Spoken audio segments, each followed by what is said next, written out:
And I always miss Jason Momoa. this seems I'm still not as mature as he is.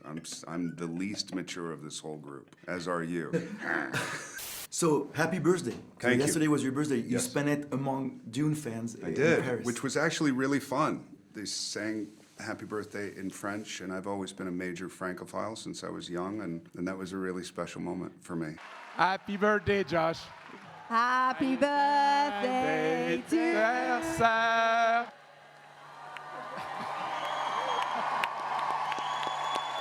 One. I wonder what fans tell you in the streets. Do they talk to you about a certain role, a movie? I'm lucky because when I did The Goonies, there was 20 years where they only talked about The Goonies because that was really the only thing to talk about. And now there's a bunch of different movies. So that people bring up Sicario a lot, and I'm happy about that. People bring up The Goonies still. People bring up No Country. People bring up Thanos. Cable.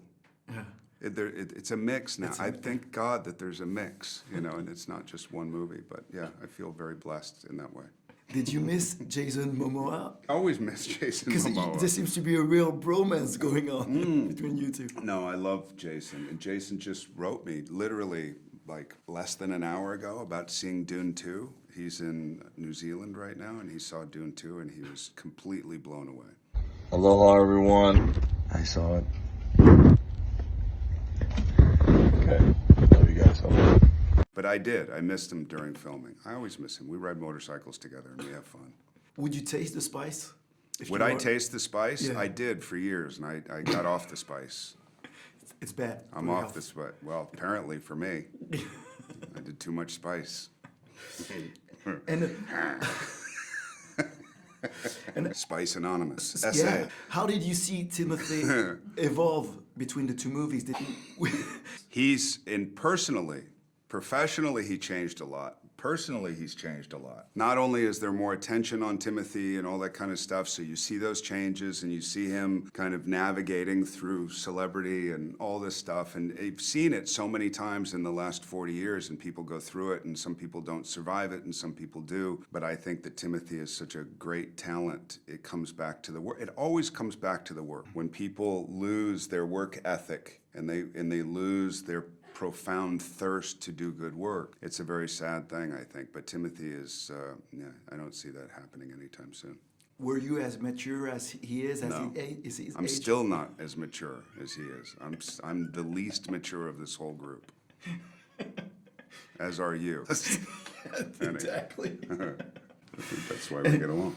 Do you think it's healthy for cinema to have movies like Dune on the big Yeah, screen? 'Cause man. it's It's essential. It's essential to be consumed by a film. Isn't that the whole point? When I was young and I wanted to become an actor, it was because I would see these movies. I would go to these old art house theaters and I would get consumed. The lights would go down and you lend yourself to it in this kind of cellular way, and you think about it for days afterwards. I don't want to just watch one movie after the other and not have a true experience. Yeah. I don't want to be in love and like not actually be in love, just be in lust. I want to have a deep emotional experience. I think that's the ultimate thing when you're dealing with great films, and Denis, rarely do you have, especially in this day and age, something with this grand of a scope, but then it still feels intimate. Do you ask a lot of questions to Denis Villeneuve during the shooting, or he doesn't answer much? No. He does. There's a lot of dialogue, and it depends. It depends on the role. It depends on the type of movie.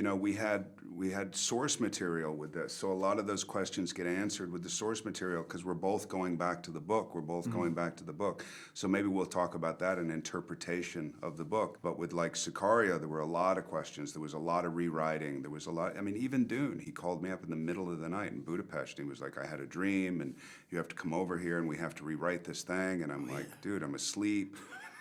Can we do it in the morning?" "No, because of this, and it's in my head." And but we have that kind of relationship where it's like, it's friendly enough to be irritating.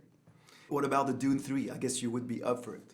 I mean, of course, man. I have a thing for Denis. I have, like, there's this whole romance. There's a professional and personal romance going on with Denis that I would probably do pretty much any movie with him at this point. So you could write more poems on Timothée Chalamet. You know what, man? I like doing that. It's creatively, creatively you're in a place that's like percolating always. And when that's happening, it's a really wonderful feeling to have, like watching a great movie. And you just want to manifest creatively. And I think that's what, with Greg and I doing that book, I think that's what happened. It was like, let's do more. Yeah, but you have so much pressure. Ah!